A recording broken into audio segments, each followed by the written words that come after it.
Hello, visionaries. Butch Hartman here, and I am just thrilled you've decided to watch Vision Possible. We want to make your daydream your day job. And let's just say that sentence one more time. We want to make your daydream your day job. Now, I don't have a magic wand where I can just do that. I wish I did. You don't have a magic wand that you can just do that. And I know you wish you did. But part of the adventure in doing your, making your daydream your day job, part of the adventure is to learn that there's a journey involved. And it's through the journey that we become stronger, we become better, we become more knowledgeable in what it is we want to do. So by the time that your daydream does become your day job, it becomes second nature to you. I'm reminded of the Beatles. It's a rock group. I don't know if a lot of you younger people know who the Beatles are. I'm sure you do. But anyway, the Beatles, by the time they got famous, I guess you would say, by the time they got that dream shot of getting a record deal and getting signed to a record company and all that stuff, they were so good at their craft that became second nature to them. They had done thousands and thousands of hours of playing in clubs, playing on the street, playing together, practicing. They'd done so many gigs, I guess you would say, together as a band that everything became just second nature. You know, John knew what Paul was going to do. Paul knew what George was going to do. George knew what Ringo was going to do, and on and on and on. And so it's through that adventure and through the working of doing your, striving to achieve your vision, that the vision will come to pass. A lot of us think it's just going to happen one day. Ding! Wow, suddenly I own my own software company. It's like, well, no, that's not really how it happens. One day you're going to wake up and realize, after all the work you've been putting in, you're suddenly the head of a software company. But it's through all the work and all the connections and all the relationships and all of the moving forward and the striving ahead that has given you the dream you've so desired. And once you achieve that dream, you can begin to help other people's dreams come true as well, which is so exciting. I mean, I'm in a situation now in my life where I worked for so many years in animation and was able to get my own shows produced and all that sort of thing. None of that just happened for me. That didn't just happen. It didn't just fall out of the sky. Every single step up the ladder was, getting a relationship with somebody who I knew who could make that happen.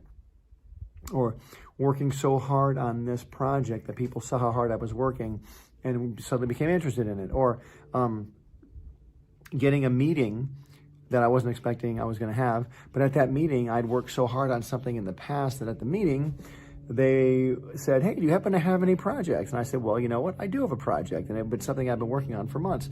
So getting all that time of preparation, all that time of searching, and all that time of working, guys, it all takes time. It all takes time. And, I wanted to talk today about, I don't want to say anymore either. That's something I'm trying not to say is I keep Okay, get rid of that. One thing I want to talk about today is the idea about what is it? I said that time. That wasn't an caught myself. How different are things today than they were 30 years ago when I started? Here's where I'm going with this.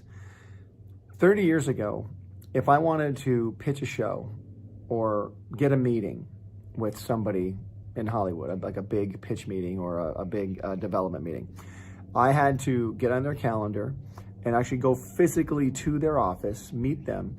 And if I had a video I wanted to show them, I had to have had that video edited, already done by a professional video editor. I would have had to have shot it on my camcorder, on the little, the little tiny cassette camcorder like this, the kind that you put up to your eye, hold it in your hand like this.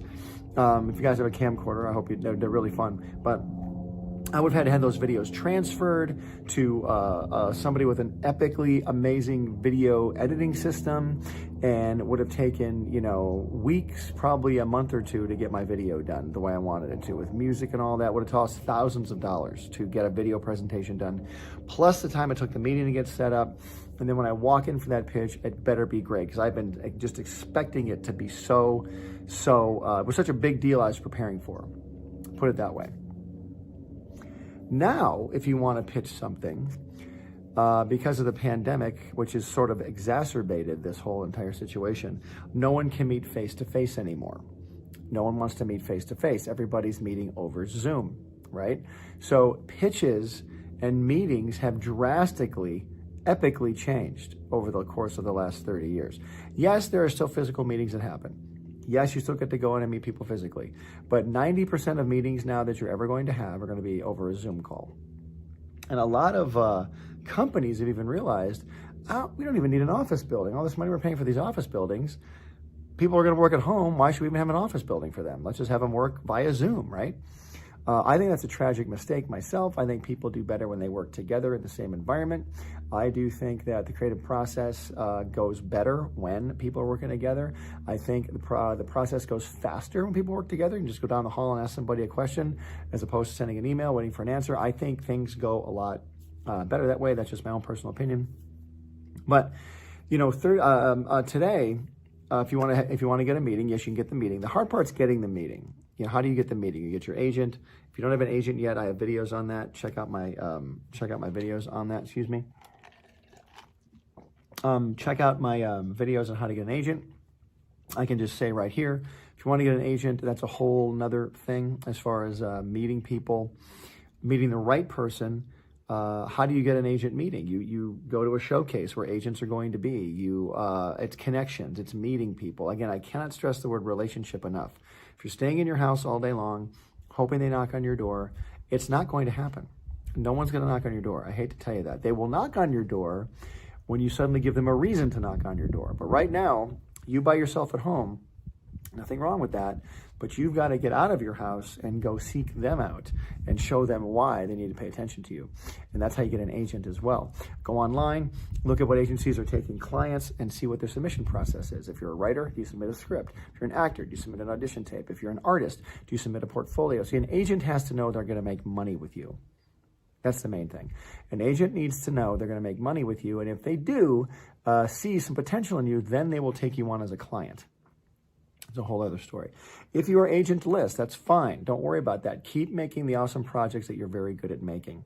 You know, make a video of your own. Make a pitch video of your own. Make a comic book of your own. Write a script of your own. Write a novel of your own. Write a children's book of your own. What are you waiting for? At least that way, when the meeting finally happens, like I said earlier, all the work to get to the meeting, once you get to that meeting, you're going to have a ton of great, awesome product to show these people that's going to blow their mind. And that's what you need to do. You need to be preparing basically right now for battle. You know, a soldier will prepare for battle. They'll train how to work their weapon. They'll be in great shape. They'll get all their ammunition. When it's time to finally go into battle, they're ready. When you finally get that meeting to go sell your project or to go meet that special person you've always wanted to meet, when it's time to go meet that person, you are going to be ready. And that's what we want to do here in Vision Possible, is make you ready. So I'm talking about, I know I've talked about a lot of things, but I'm talking mainly about right now, boy, this wind feels so nice out here. I'm in California and it's a very warm wind. Love the wind. But anyway, one thing I want to talk about is, or keep going about, is how different things are today than they were 30 years ago when I was younger. And I'm talking about like let's 25 years ago. Let's go 1991. That was 30 years ago, which absolutely blows my mind. In 1991, if I wanted to meet somebody at a studio, like I said, I would have had to have gotten an agent, which I didn't have at that time. I didn't get an agent until about 1994 or 5. I think it was 95 when I got my agent. I've had an agent for about 25 years, which also blows my mind. But when I wanted to get a meeting back then, I would have had to have my agent make a phone call. It would have been a long process of getting the meeting, putting a huge pitch package together, which you still have to do, and I'll explain the differences in a second.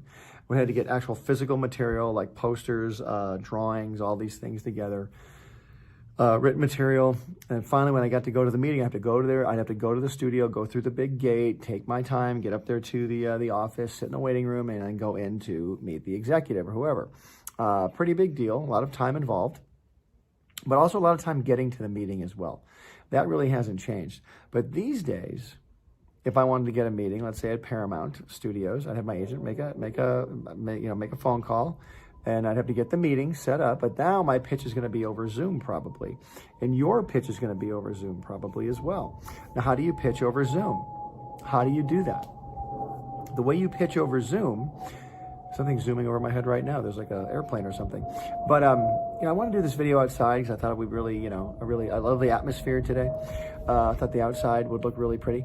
So anyway, how do you pitch over Zoom? It's exactly the same way, but you've got to be prepared for that coldness of a video screen. Now, I'm not saying the person on the screen is cold, but the fact that you're not in the same room with the person, there's a definite difference if you can't interact with them in a physical way. Like instead of being in the room with them, you can really read people's reactions a lot better when you're in a room with them.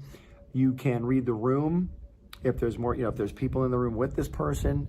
On Zoom now, if someone's on a screen with you, that's fine, but there might be somebody behind the screen you're not really aware of.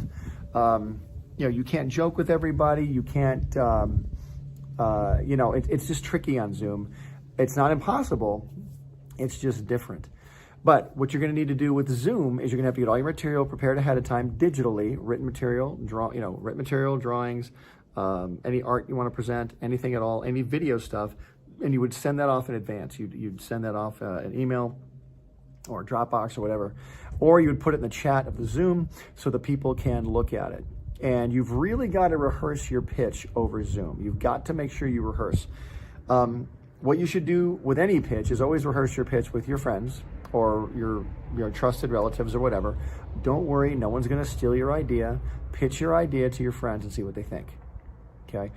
If your friends have enough energy and work ethic to steal your idea, to get a meeting with a Hollywood studio, then that's an interesting friend you have there. But it's very rare that things get stolen. By the way, even if you weren't in the entertainment industry, there's all kinds of things in life you have to do, and there's somebody out there that might want to mess with you, you know, and that's just part of life, guys. Don't be afraid of pitching your ideas.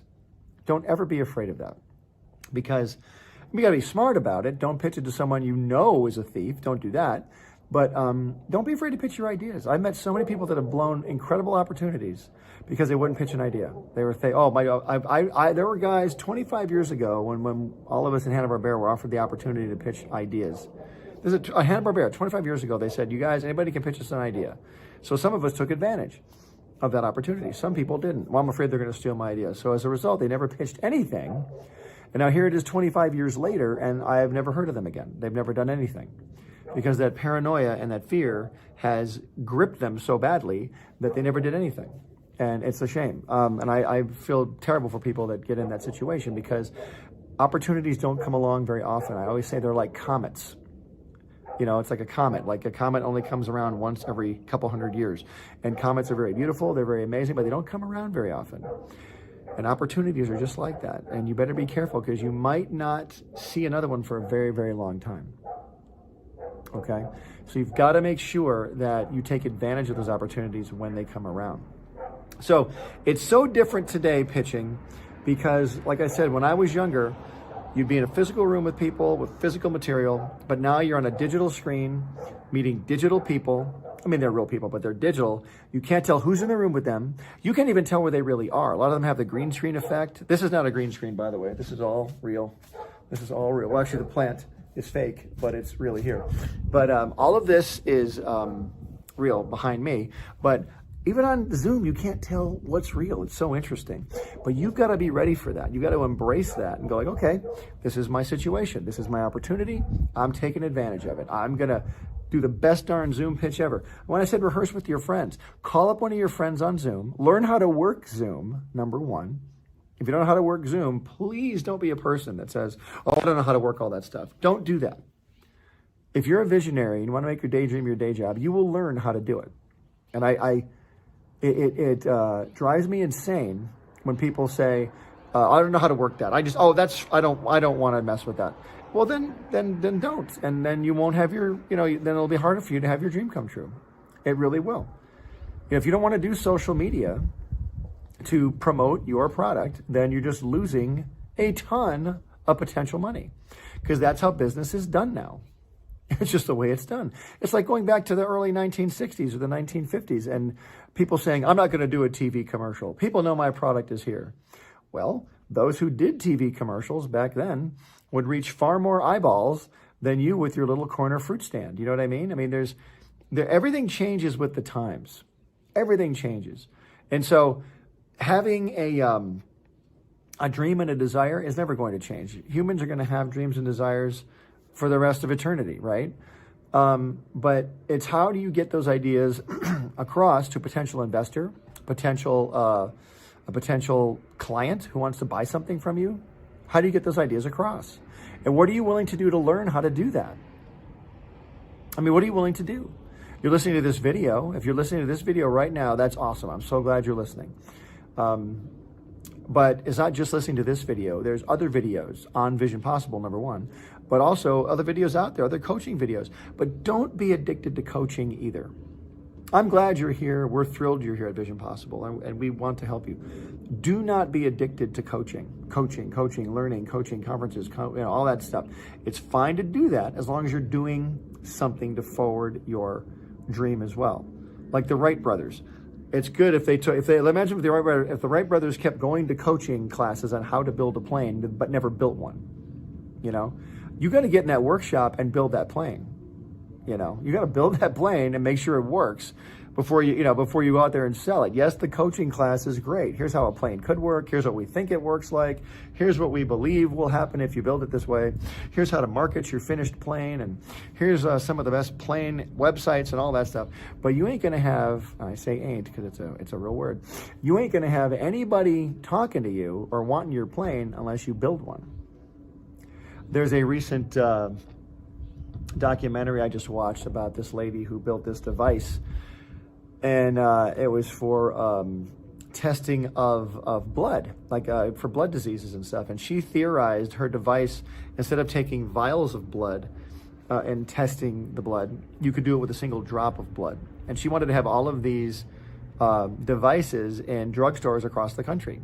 And for like $5, you could test your blood and see if you had anything wrong with you. Sounds like a great idea. And she actually got billions of dollars in investment just based on the idea and her personality. But at the end of the day, the device didn't work.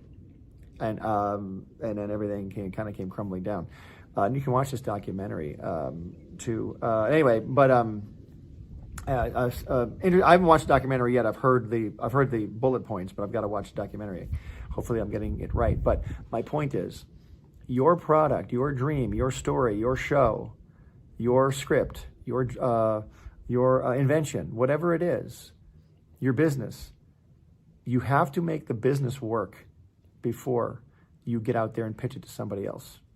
We were, my wife and I'll touch on this briefly.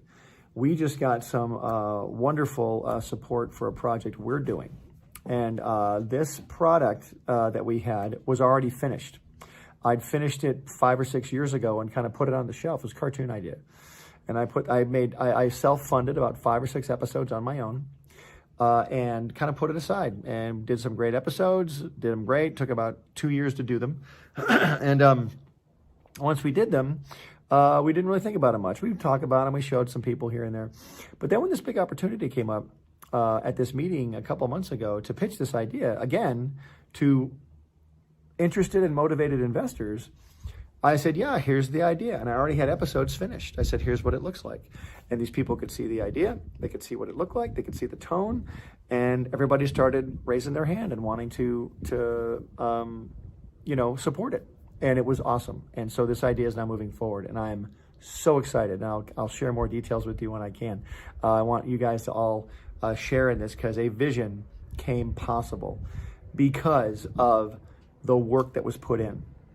And the experience I had in pitching and all that stuff. But even though I had experience pitching, you can pitch all day long to the wrong people. This happened to be to the right people. And it's a wonderful experience. In fact, I think my next video, I'll do a detailed walkthrough of what happened.